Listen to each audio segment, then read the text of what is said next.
Au moment où vous avez décidé d'investir dans un ordinateur afin de concrétiser vos projets, et ce, quels que soient ces projets, vous aurez sans doute une petite question qui viendra trotter dans votre esprit.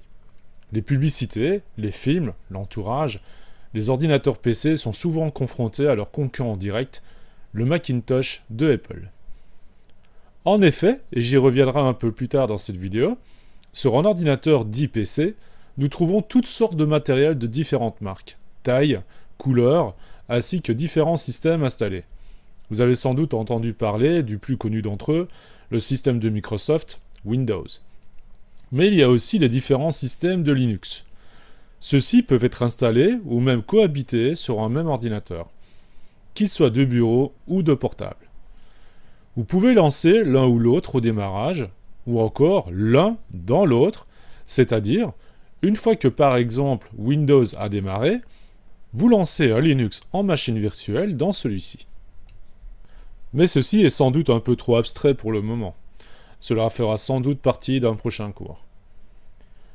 L'ordinateur de Macintosh d'Apple, déjà, le fait de le nommer de la sorte, indique déjà une rupture dans le système. En fait, bien que Microsoft ait lancé sa propre gamme de produits, en tant qu'un ordinateur tout en un qu'en tablette hybride, des tablettes avec des claviers séparables, un ordinateur PC n'est pas vraiment rattaché à une marque, et encore moins à une marque unique.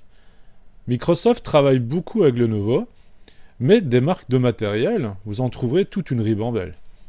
Vous en connaissez sans doute plusieurs. Il y a Asus, Acer, Toshiba, Packard Bell, Hewlett-Packard, dit HP, Compaq, Medion, Lenovo, MSI, Samsung, Sony, Dell, etc., etc. Il est relativement compliqué de citer toutes les marques sans en oublier. Mais ici, il ne s'agit pas de faire de la publicité, bien entendu. Il s'agit juste de faire bien remarquer que l'univers du PC est vaste. Ne parlons même pas des composants internes. Enfin si, on en parlera, mais dans une autre vidéo. Tout cela pour vous faire remarquer que Apple, avec son Macintosh, a marqué une séparation nette avec le PC traditionnel. Leur optique est de proposer une gamme de produits homogènes et épurés, et aussi haut de gamme. Vous y trouverez des ordinateurs de taille réduite, des produits tout en un, des ordinateurs portables, le tout, bien entendu, avec un propre système. Pas de Windows, ni de Linux donc ici, mais un macOS. La grosse différence entre un macOS et un Windows ou encore un Linux, c'est que Apple optimise leur système en fonction d'une poignée de supports matériels, à la différence d'un Windows ou d'un Linux, qui eux doivent faire face à un vaste panel de produits, et se veulent, en plus, de fournir une stabilité et une sécurité sur la majorité des configurations. Ce qui fait que bien souvent, certaines personnes, ne connaissant pas vraiment bien leur matériel, ont installé des Windows 10 sur des vieilles configurations et ont pesté contre le fait que leur ordinateur ne fonctionnait plus aussi bien que sous un Windows 7 ou un Windows XP. Apple, de son côté, connaissant par cœur leur appareil, empêche la mise à jour et l'installation de nouvelles versions de logiciels et de systèmes sur les anciens produits, de manière à permettre de garder une fluidité d'utilisation. Il ne faut toutefois pas blâmer Windows ou Linux de ne pas fournir ce type de service. Pensez à la multitude de produits dont j'ai parlé précédemment. Ce serait un travail de titan. La faute revient en fait, il faut bien se l'avouer, à l'utilisateur. Windows et Linux fournissent sur leur site internet et boîtier les configurations minimales afin de bien fonctionner, ainsi que les configurations optimum permettant de profiter au mieux de leurs fonctionnalités. Maintenant, que choisir? Il faut savoir que vous trouverez des ordinateurs de bureau à des prix démarrant à plus ou moins 300 €. Tour, écran, souris et clavier compris.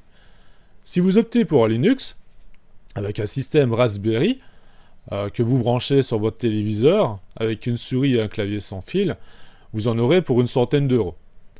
Tenez compte tout de même d'ici qu'on parle d'une utilisation domestique standard. Un peu d'internet, regarder des films et répondre à vos mails, sans vouloir vulgariser ou minimiser les performances d'un Raspberry. Du côté d'Apple, la configuration de base, sans écran, démarre dans les 800 €. Voilà pourquoi, dans cette formation, je n'en parlerai pas. Car en effet, bien qu'appréciant beaucoup l'univers de Macintosh, Une telle somme pour démarrer en informatique me semble un peu exagérée. Maintenant, je ne vous incite absolument pas à ne pas en profiter, surtout si vous en avez les moyens. Mais dans cette formation, j'aborderai l'univers de Microsoft Windows 10. Linux, de son côté, demande, et c'est mon avis, quelques connaissances supplémentaires. Il n'est pas vraiment destiné à des personnes débutantes en la matière. Il faut connaître des lignes de commande et d'autres joyeusetés qui, à mon avis encore, seraient un peu déroutantes.